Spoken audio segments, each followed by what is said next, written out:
It took me a moment to recognize the flashbang grenades. They were an ideal weapon for my situation. Team 1, come in. Over.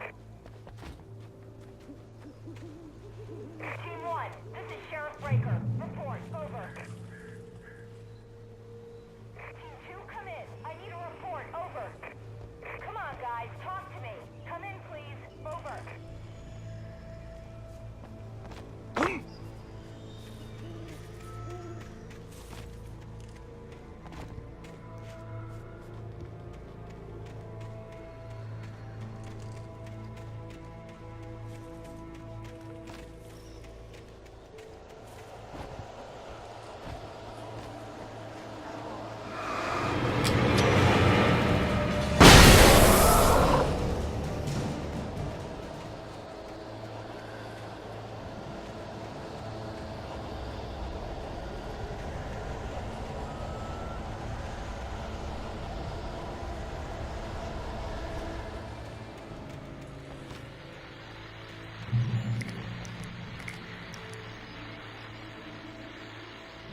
And here's another call.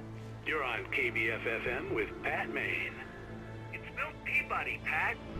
What's on your mind, Milt?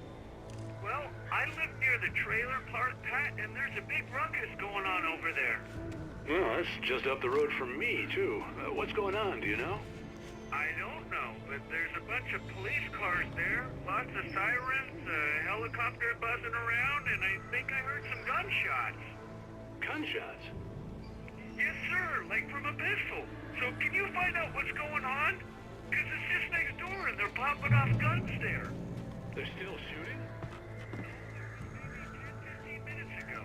It sounds serious, Pat. I'm telling you, it don't sound like no party. Well, I'm certainly going to give the station a call, Milt. Okay. You'll hear it here as soon as I hear from them. Okay, thanks.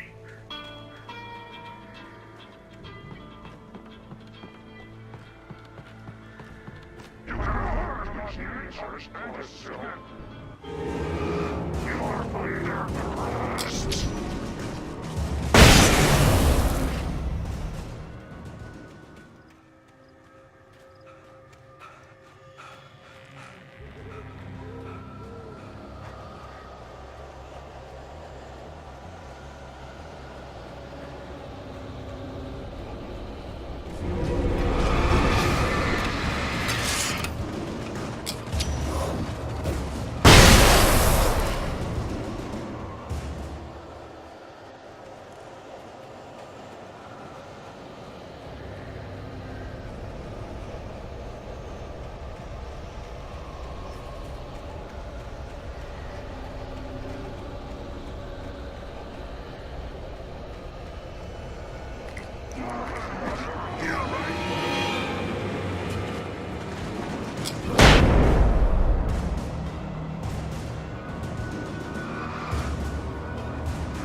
I hope Maine could lend me a car to get to the coal mine.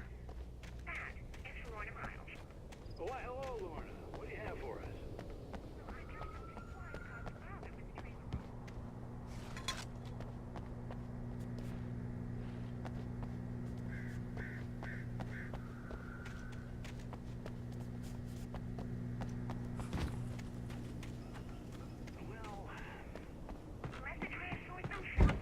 I'm sorry, but my granddaddy settled in Bright Falls in 1911.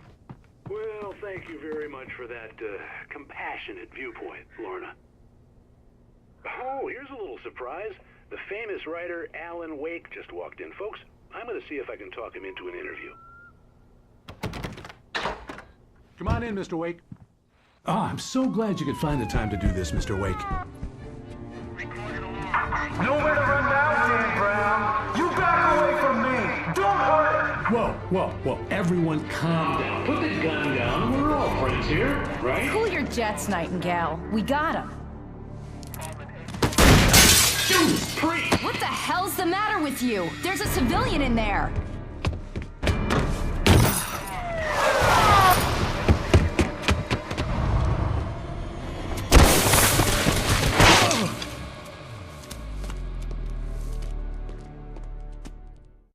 I'll get you yet, even if it kills me, you hear me?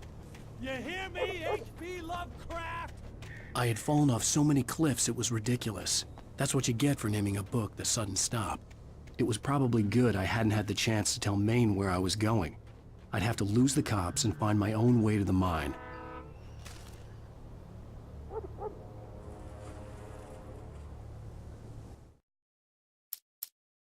Nightingale stared through the broken studio window into the dark woods. He turned around, started to walk out, but Maine grabbed his arm. "Young man, you almost shot me. You don't shoot off rounds at people like that. What's the matter with you?" Nightingale shook his arm free, marched out. His cheeks burned with rage and humiliation.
There was no sensible reason for the power company work lights to be here. It was almost as if they'd been left for someone like me to use.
Sarah trusted her gut, and her gut said Agent Nightingale was an asshole. He felt wrong, and it wasn't just the smell of stale booze. It was in the way he flashed his badge, pulled rank, the look in his eyes when he wanted answers. Where was Alan Wake? What was this about an accident? Where was his wife? And most importantly, why did she let Wake go? He wouldn't answer her questions. Federal business was all he'd say.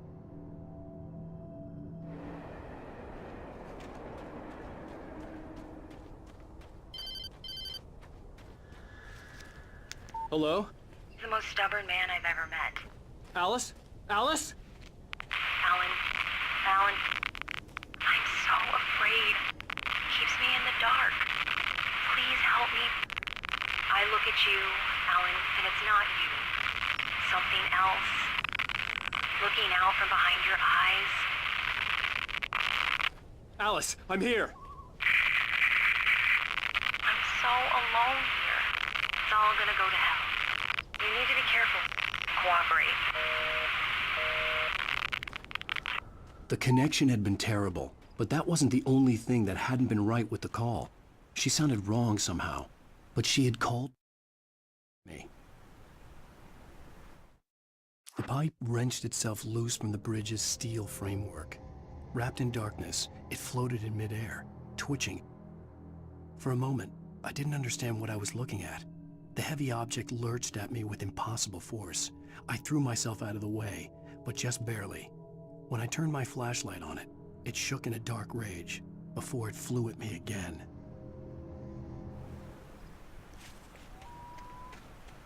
I could see a railway bridge up ahead and a warehouse of some sort on the opposite shore. I hoped I could find a car from there.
The darkness that was pursuing me was growing stronger, and it was taking over everything in its path.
I slammed the door shut right in his smug face. He pleaded for me to open the door. True to form, the asshole actually thought I would obey. I had no sympathy left, no guilt either, not for him. I took a moment to savor the scream. I bet I had a smile on my face. It was all that I had time for. The dark presence was inside the lodge with me.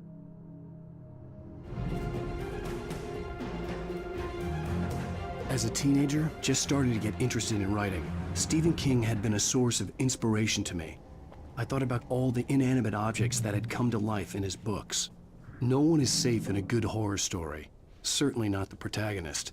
That's what makes them fun. This was anything but. The darkness could possess anything, and it was getting closer.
We take the facts of our existence for granted, unaware that they are merely a thin veneer of desperate self-delusion, covering a vast cosmos of madness and horror.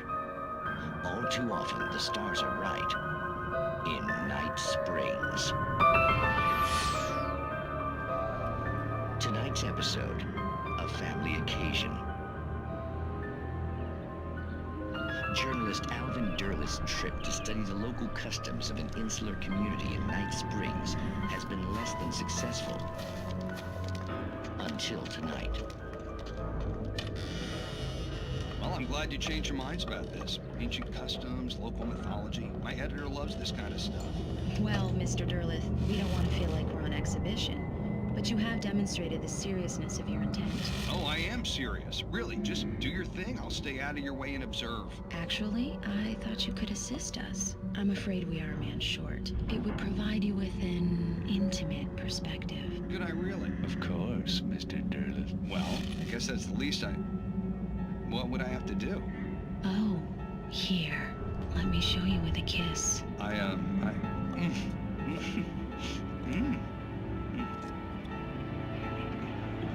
What did you...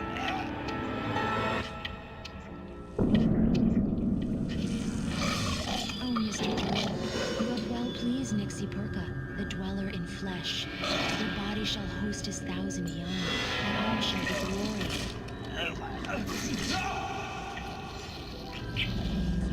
Shh, darling, be calm. Shh. Alvin Derleth learned a harsh lesson. If you go looking for mythology, it may come looking for you. And such quests always bear fruit. In Night Springs.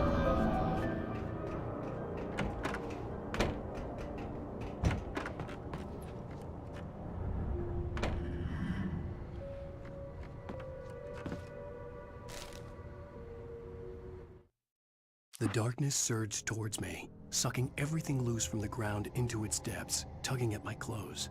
I saw the flare the kidnapper had dropped and threw myself towards it just as I felt my feet leave the ground. The darkness embraced me with the force of a tornado. Somehow I managed to light the flare. The darkness roared and cast me away. I fell toward the dark waters of the lake far below.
Never been this glad to see the sunrise. I had a couple of hours to get to the coal mine.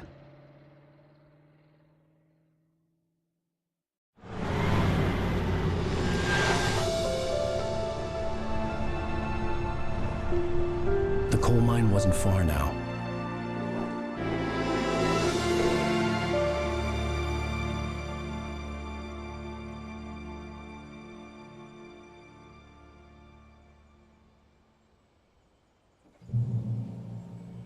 Today, I would meet the kidnapper, and he would give me Alice. I wouldn't give him any other choice. A drowning man will clutch at a straw. Little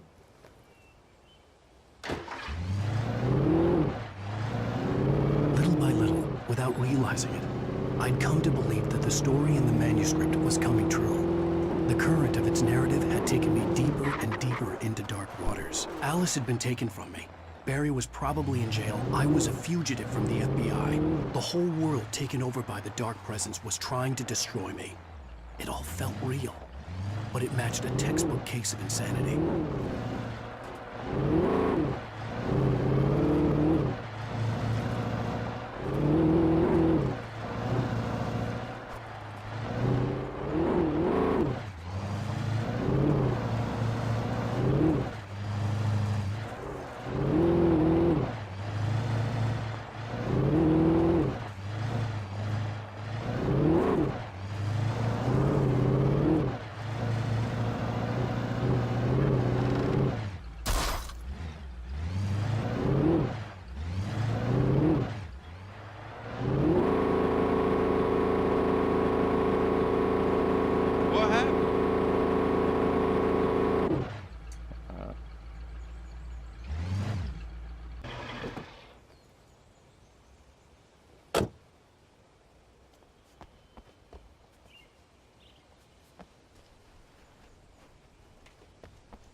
Alright, I guess we'll continue on foot.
This is Pat Maine, and you're listening to KBS-FM. Folks, I want to apologize for kind of abandoning you to that looping music track last night, but I was detained.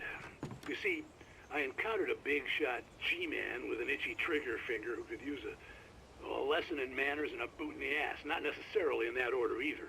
Now, folks, I know I'm not being very informative here, and I apologize for that. I really should just keep quiet, but I'm just so peeved right now, because some people just shouldn't be carrying badges. I'm just glad that our Sheriff Breaker was there to straighten things out. And if someone I met last night is listening, let me just say, I'm sorry if my mouth got you in trouble. I'm pretty sure you're not the bad guy here. Godspeed, son. I hope you know what you're doing. Now, on a lighter note, I'll be talking to Dr. Nelson all morning. But first, a little music.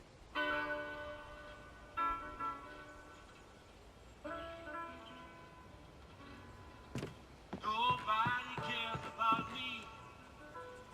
Ain't even got a friend. Baby's gone and left me. When will my trouble end? Black night is falling.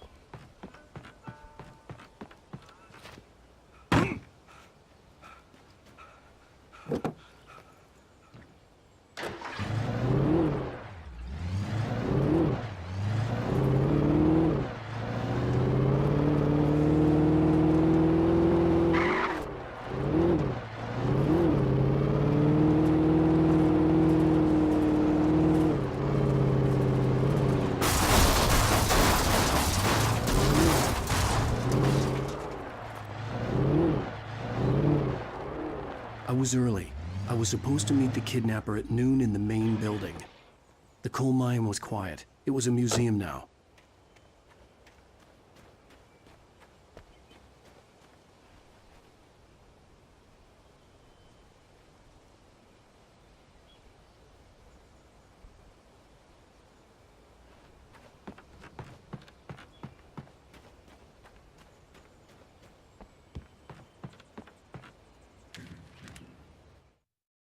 With Nightingale gone and the night wind blowing in through the broken studio window, Maine stared at Sarah. The sheriff looked away. Maine's voice shook with barely controlled anger. That boy's doing more drinking than thinking. I hope you know what you're doing, Sarah. He's got a sickness in his eyes. You take my word for it. He wants Wake for a reason, and it's not for anything good.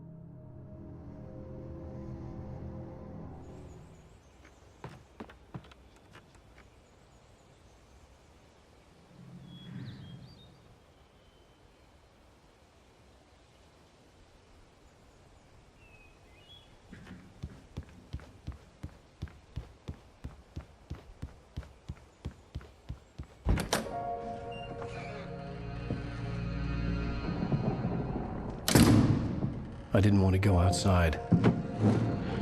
Cops had to be looking for me. The noon sun turned the place into a sauna. The day dragged on. Different scenarios ran through my mind. Ways of how I'd torture the kidnapper to get Alice back. Or the different horrible things he could have done to her. I imagined her dead. I had no way of knowing she was still alive. It was killing me. I was running on blind hope. It was all a waste of time. The bastard never showed up.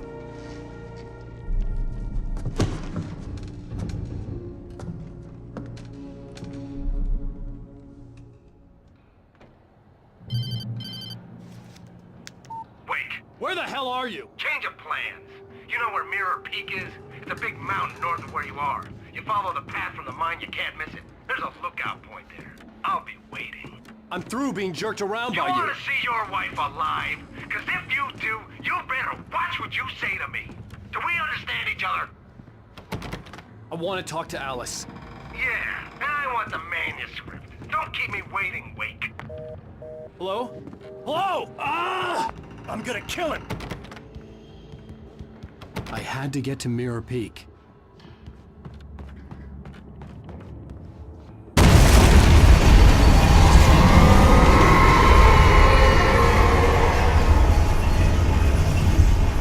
It was close. Maybe closer than ever before.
When Thomas Zane fell for Barbara Jagger, it happened fast. She was young, vibrant, and beautiful, full of life. He had never been a very happy man, and without any seeming effort, she had changed all that. Zane felt good for the first time in his life. Everything she did was another piece of a jigsaw puzzle he hadn't even known he'd been missing. And best of all, she made the words flow, strong and sharp. She was his muse.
The only way to reach the hillside ahead was to go through the building. I had to find a way to avoid electrocution.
Some of the taken retained echoes of their former selves, but these were just the nerve twitches of a dead thing. Nothing remained but a shell covered and filled with darkness. In most cases, these puppets were enough for the purposes of the dark presence. But for anything more elaborate, as with the writer, it was different. It needed his mind. And so rather than taking him over completely, it merely touched him.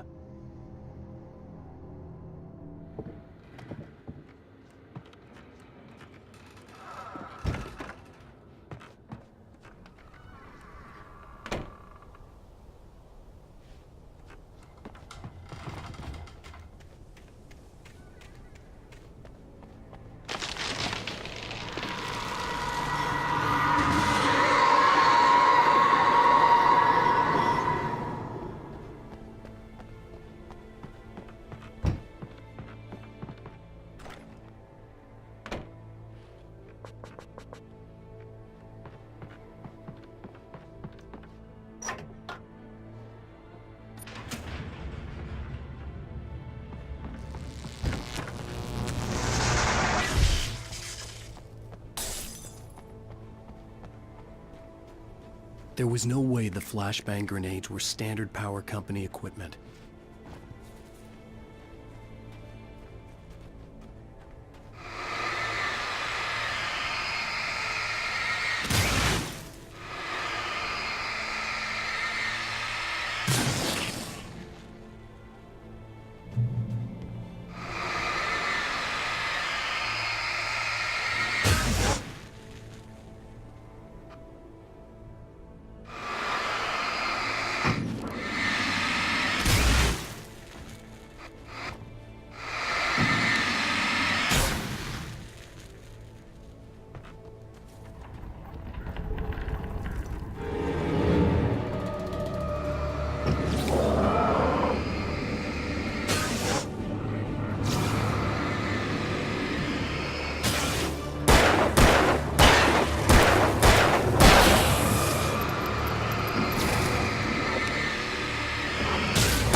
I stared through the bars of the jail cell.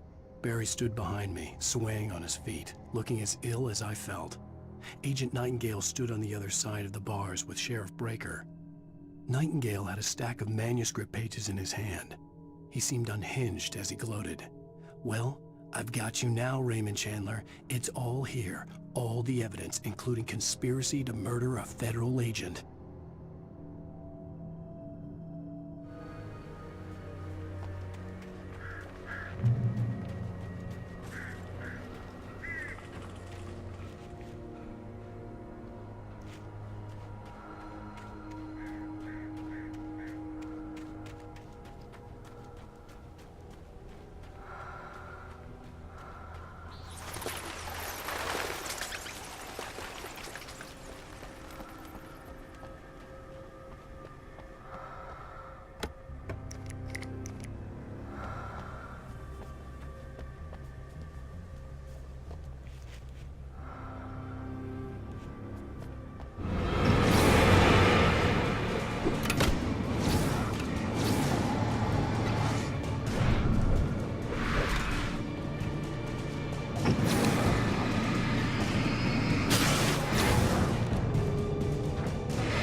I had no real plan. I was going to give the kidnapper all the manuscript pages I had for Alice. If that wasn't enough, I'd hold him at gunpoint and make him talk.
The dark presence was moving ahead of me in the same direction I was going. A cold feeling settled itself in the pit of my stomach.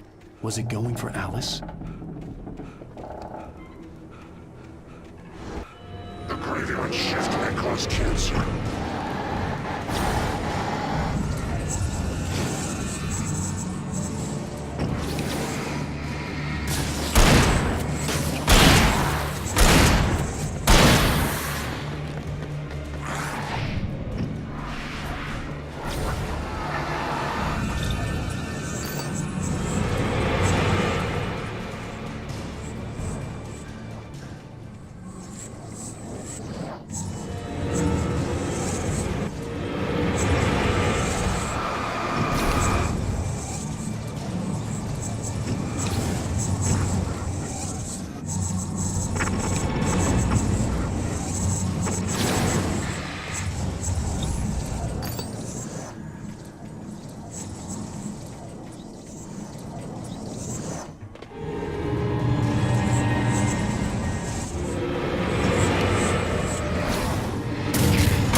The place was dead, a ghost town.